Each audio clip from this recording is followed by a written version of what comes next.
Trabajo de posgraduado, doctor en medicina y alcohólico.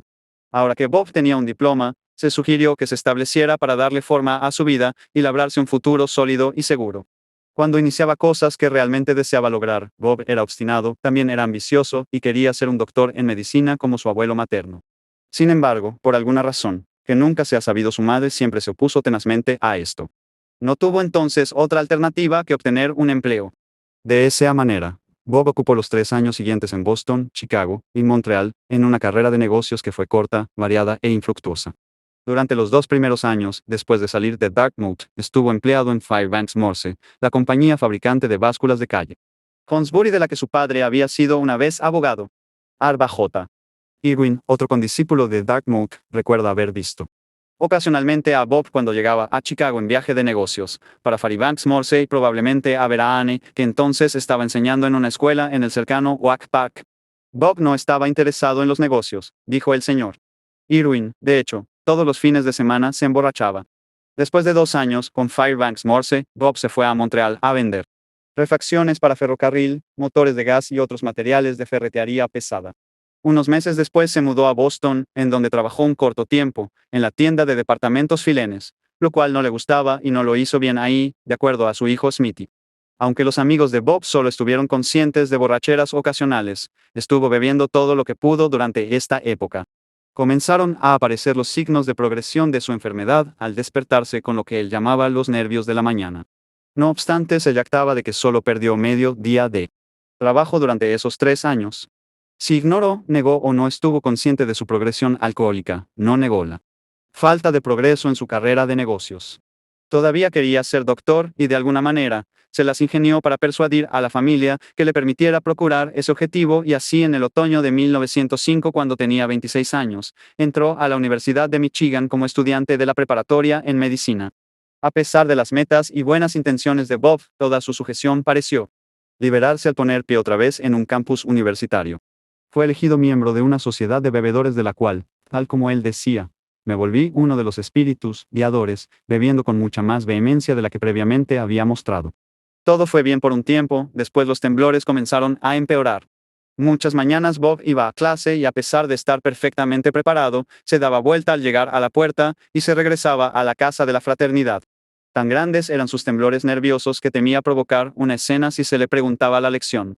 Esto sucedió una y otra vez, yendo de mal en peor. Su vida como escolar se convirtió en largas borracheras, una tras otra, y ahora ya no bebía por el puro placer de hacerlo. El doctor Bob no mencionó haber tenido lagunas mentales en esa época. No dijo nada sobre la compulsión, los miedos indefinidos, la culpa o el trago de la mañana. A pesar de eso, con los temblores, las ausencias a clase y las prolongadas borracheras hubieran sido más que suficiente para calificarlo para A. Pero esto era en 1907, en la primavera de segundo año, en Michigan, y A. Estaba a 28 años en el futuro. Tranquilamente, Bob hizo ese año una no muy buena rendición. Decidió que no podía completar su educación y, en su lugar, intentó una cura geográfica. Empacó sus maletas y enfiló hacia el sur para recuperarse en una granja propiedad de un amigo. La hospitalidad que se le brindó pudo haber sido una parte de su problema. A lo largo de todos los años de bebedor, Bob pudo recurrir a amigos y colegas para que lo sacaran del hoyo una vez más. Lo rescataban, lo protegían, le suavizaban las cosas. Después de un mes en el campo, la neblina empezó a disiparse y Bob se dio cuenta de que podía haber actuado precipitadamente al dejar la escuela. Decidió regresar y continuar su labor en ella. Sin embargo, en la facultad pensaban de otro modo, sentían que la Universidad de Michigan podía sobrevivir y hasta prosperar sin la presencia de Robert Holbrook Smith. Después de largas discusiones, con promesas y firmes declaraciones por un lado, amenazas y recriminaciones por el otro, a Bob se le permitió regresar y presentar exámenes. El haber obrado bien podría considerarse un signo de natural habilidad e inteligencia. También podría ser considerado como una señal de la determinación que algunos alcohólicos tienen para trabajar más duro, más tiempo y mejor que todos los demás, por una temporada. A continuación de los exámenes, hubo más discusiones dolorosas en la oficina del decano. A pesar de su buena demostración de último minuto, a Bob se le pidió que se fuera, pero se le habían dado sus créditos, así que fue apto para inscribirse en el otoño de 1907 como alumno de segundo año en la Universidad Ross, cerca de Chicago. Ahí, su bebida empeoró tanto que sus hermanos de fraternidad mandaron llamar a su padre. El juez hizo la larga jornada, en un vano esfuerzo para enderezarlo. Años después, el doctor Bob recordaba que su padre siempre hizo frente a estas situaciones tranquilamente, con un intento de comprensión. Bien. ¿Qué perdiste esta vez? Le preguntaba, y eso solo aumentaba en Bob los sentimientos de remordimiento. Continuó bebiendo, reemplazando el licor fuerte a la cerveza. Continuaron las borracheras cada vez más prolongadas, despertándose con temblores aún más intensos. Justo antes de los exámenes finales, Bob se embarcó en una prolongada borrachera particularmente tempestuosa y cuando se presentó para hacer sus pruebas, su mano temblaba tanto que no podía sostener un lápiz. Como resultado, presentó 3/4 del examen totalmente en blanco. Por supuesto, fue llamado una vez más a comparecer. Más promesas y más firmes declaraciones. El decano de esta escuela de medicina decidió que si Bob deseaba graduarse, debía regresar para presentar 2 trimestres más, permaneciendo completamente seco. Fue capaz de hacerlo, y como resultado se le dio su título de doctor en 1910. Cuando tenía 31 años. De hecho, tanto sus conocimientos como su comportamiento fueron considerados tan meritorios que fue capaz de asegurar un muy codiciado puesto de médico interno en el City Hospital de Akron, Ohio. Los 2 años como médico interno estuvieron libres de problemas. El intenso trabajo tomó el lugar de la intensa bebida, sencillamente porque no había tiempo para ambos. Se me mantenía tan ocupado que difícilmente salía del hospital. En consecuencia, no podía meterme en ningún problema, decía el doctor Bob. Una vez, durante su internado, Bob manejó la farmacia del hospital. Esto, añadido a otros deberes, le hacía recorrer todo el edificio. Ya que los elevadores eran demasiado lentos, tenía el hábito de subir y bajar las escaleras corriendo como si el diablo lo persiguiera. El frenesí de la actividad ocasionaba con frecuencia un explosivo. ¿Cómo está ahora aquel cadavérico joven yankee? Por parte de uno de los más viejos doctores, que estaba particularmente orgulloso de él. En 1912, al completarse sus 2 años de internado, el médico de 33 años abrió un consultorio en el edificio del Second National Bank, en Akron, en el cual iba a permanecer hasta que se retiró de la práctica de la medicina en 1948. Quizá como resultado del horario irregular y del intenso trabajo de un nuevo médico general, al doctor Bob se le desarrollaron considerables problemas estomacales. Pronto descubrí que un par de tragos podían aliviar mi sufrimiento gástrico, al menos durante unas horas, decía. No le tomó mucho tiempo regresar a los viejos hábitos de bebida. Casi de inmediato empezó a pagar muy caro físicamente por conocer el horror y el sufrimiento reales del alcoholismo. Ahora estaba entre dos grandes peligros, escribió. Si no bebía, mi estómago me torturaba, y si bebía, eran los nervios los que lo hacían. Incidentalmente, Smith hizo notar que el problema del estómago desapareció después de que su padre dejó de beber, si bien tuvo un poco de insomnio, lo que le llevó a leer mucho por la noche. Cuando las cosas se ponían muy mal y Bob era incapaz de funcionar, se metía a alguno de los lugares locales, quedaban secado, y no solo fue una vez sino cuando menos una docena. Después de 3 años de esta existencia de pesadilla, el joven doctor se encontró finalmente en uno de esos pequeños hospitales de la localidad, que como los demás lugares de secado y sanatorios de las cercanías, daba entrada a pacientes con dolencias socialmente inaceptables tales como el alcoholismo, la adicción a las drogas y las enfermedades mentales. El personal del hospital lo hizo lo mejor que podía, pero Bob no pudo o no quiso permitir que lo ayudaran, ya que persuadió a amigos bien intencionados para que a escondidas le llevaran cuartitos de whisky. Cuando le falló esa fuente de abastecimiento, no le fue difícil robar alcohol medicinal a un hombre que sabía moverse dentro de un hospital. Empeoró rápidamente. A principios de 1914, el juez Smith despachó a un doctor de calle Hornsbury con instrucciones de regresar a Bob a casa. En cierta forma, el doctor Bob consideró siempre a calle Hornsbury como su casa, y aunque vivió y trabajó en Akron durante el resto de su vida, continuó regresando a Vermont todos los años, borracho o sobrio. De alguna manera, el doctor de Vermont se las arregló para lograr que Bob regresara a la casa de la calle Sumner en la que había nacido. Ahí, permaneció en cama durante 2 meses antes de que se aventurara a salir de la casa. Estaba completamente desmoralizado. A partir de ahí pasaron otros 2 meses antes de que regresara a Akron para reanudar su práctica de la medicina. Creo que debía estar totalmente asustado por lo que había sucedido o por el doctor, o probablemente por ambos, decía el doctor Bob. A principios del año siguiente, todavía estaba sin beber, quizá creyó que era para su bienestar así, y quizá Anne Ripley también lo creyó. Se fue a Chicago a casarse con ella y la ceremonia tuvo lugar en la casa de la madre de Anne, la señora de Hoster, Pierce Ripley, a las 8:30. en punto como se lee en la invitación a la boda del 25 de enero de 1915. El doctor Bob llevó a su esposa de regreso a Akron a una casa que hace esquina en el 855 de la avenida Ardmore, una calle bordeada de árboles en el elegante barrio oeste de la ciudad. La casa, nueva entonces y con un costo de $4,000, era una estructura de 2 pisos de buena madera, con cuartos amplios y bien ventilados. La cocina era moderna y tenía todas las más recientes comodidades, pero Smithy la recuerda como larga y estrecha. Papá tenía una silla en particular en la que se sentaba y nunca la cambió de lugar, era su asiento, cada vez que alguien quería algo del refrigerador tenía que levantarse, pero no la cambiaba. Mamá era una buena cocinera, dijo, pero a ella no le interesaba hacerlo. Siempre quería cenar alumbrándose con velas y a papá le gustaba ver qué era lo que comía, teníamos prácticamente un foco sobre la cabeza.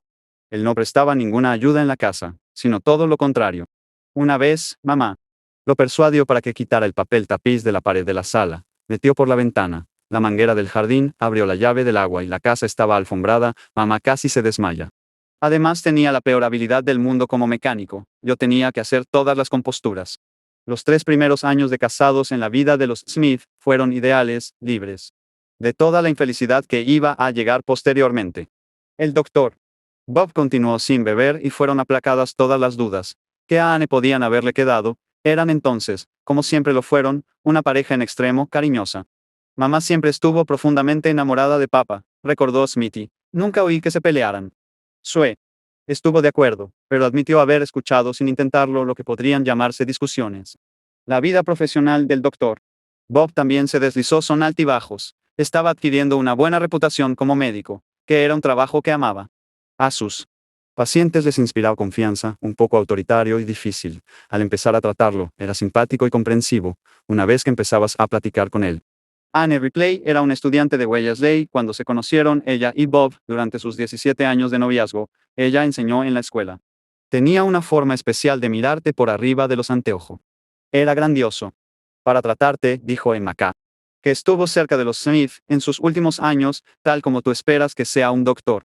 Al irse ampliando la práctica del doctor Bob, los Smith hicieron muchos amigos. Se convirtieron en miembros respetables de la comunidad, y en 1918 fueron padres. Pero al año del nacimiento de Smithy, fue también el año en que ocurrió un suceso nacional, que tuvo un impacto muy diferente sobre la vida del doctor Bob. Fue aprobada la 18A enmienda, la prohibición. Ante la perspectiva de que todo el país se volviera seco, me sentí completamente a salvo, recordaba el doctor Bob. Pensó que algunas botellas en ese momento no significarían gran cosa, y si él y sus amigos se las arreglaban para almacenar una modesta provisión de licor mientras era todavía legal, pronto se acabaría esta. Razonó que tenía que hacerlo así, y eso no podía hacerle ningún daño. Su pensamiento, sino completamente lógico, excepto para la lógica del alcohólico, fue el típico en ese tiempo. El doctor Bob y el resto del país iban a saber pronto los resultados del gran experimento estadounidense. Antes de que fuera aplicada la enmienda, él no sabía que el gobierno lo complacería al permitir a los doctores el uso de alcohol etílico, en cantidades casi ilimitadas para propósitos médicos. Muchas veces durante esos años secos, el doctor Bob tomó el directorio telefónico y eligió un nombre cualquiera, llenando entonces una receta que le permitiría disponer de una botellita de 100 kep de alcohol medicinal. Pronto apareció en escena un recién confirmado miembro de la sociedad estadounidense, el contrabandista de licores. La calidad no era siempre su especialidad. No obstante, el contrabandista que surtía a la familia era más servicial que una tienda de licores. Hacía entregas a todas horas, de día o de noche, incluyendo domingos y días festivos. Lo siento, sin embargo, ni cheque, ni crédito. El doctor Bob inició con moderación la jornada de la prohibición. Dentro de un espacio de tiempo relativamente corto, volvió a perder poco a poco el control, aunque no regresó hasta el viejo patrón, pero el progreso de su enfermedad fue evidente. Pronto desarrollé 2 fobias definidas, en sus propias palabras, una fue el miedo a no dormir, la otra fue el miedo a que se terminara el licor. No siendo un hombre de posibles, yo sabía que si no permanecía lo suficientemente sobrio para ganar dinero, se me terminaría el licor. Esta lógica irrefutable lo condujo a llevar una existencia como la de la ardilla, que hace girar la jaula en la que está encerrada, una pesadilla que duró 17 años, permaneciendo sin beber para ganar el dinero para emborracharse, emborrachándose para dormir, y así. Una y otra vez. En lugar de tomar el trago de la mañana, que él ansiaba, el doctor Bob se volvió hacia lo que él describió como grandes dosis de sedantes, para quietar los temblores, que lo angustiaban terriblemente. Contrajo lo que en años posteriores se llamaría un problema de pastillas o doble adición. Siempre que en lugar de tomarlas Bob dejaba correr el ansia por el trago de la mañana, sucedía un desastre mayor. En primer lugar, en unas pocas horas, se encontraba incapacitado para trabajar y en segundo perdía su destreza usual, para llevar a escondidas a su casa licor suficiente que lo hacía dormir. Esto le provocaba una noche de revolverse inútilmente en la cama, seguida por una mañana de temblores insoportables. También hubo carruseles ocasionales, escondiéndose algunas veces en el City Club o registrándose en el Hotel Portage con un nombre falso, ya que después de todo, ¿quién creería el de Robert Smith? Pero mis amigos solían encontrarme y yo me iba a casa así. Me prometían que no iba a ser regañado, decía. No obstante eso, el doctor Bob se las arreglaba para seguir funcionando como médico. Yo tenía el sentido común suficiente para no ir al hospital si había estado bebiendo y recibía a muy escasos pacientes. En realidad, su carrera inclusive progresó durante estos años. Después de iniciarse practicando la medicina en general, el doctor Bob desarrolló un interés por la cirugía, a continuación de una capacitación posterior en la Clínica Mayo de Rochester, Minnesota, y en la Escuela Médica Jefferson de Filadelfia. En 1929 comenzó a especializarse como un proctólogo y cirujano del recto. También fue cirujano de emergencias en Akron para el ferrocarril, Baltimore, en Ohio. Durante muchos años, o sea, que si había una enfermedad o accidente en el área, era el primer doctor al que llamaban. Esto le suministró algún dinero extra y un pase para el ferrocarril. Pero conforme discurrían los años de bebida, el esfuerzo que le ocasionaba hacer su trabajo y conservar una fachada de normalidad, se volvió cada vez más extenuante. Su esquema usual era permanecer seco, pero bien sedado, durante el día, hasta las 4 de la tarde, y entonces, irse a casa de esta manera. Esperaba que su problema de bebida no se volviera del conocimiento público o chisme del hospital. Gradualmente la fachada se fue desmoronando. El doctor Bob pudo haber pensado que nadie se daba cuenta, pero hay considerable evidencia de que bastante gente estaba consciente de su problema con el alcohol, por ejemplo, al inicio de su recuperación, cuando le comunicó a una enfermera del City Hospital que él tenía una cura para el alcoholismo. La primera observación que ella le hizo fue: bueno, doctor, puedo suponer que ya la probó en usted. ANC, una que conoció al doctor Bob antes de que ella tomara siquiera su primer trago. Recordó cómo él llegaba al mostrador de la cafetería en los bajos del edificio del Second National Bank y ordenaba bromo seltzer, jugo de tomate y aspirina. Nunca lo vi comer. Un día le pregunté a Bill, el propietario, qué le pasaba a ese hombre. ¿Tiene algún trastorno nervioso? No, tiene una cruda perpetua, dijo Bill.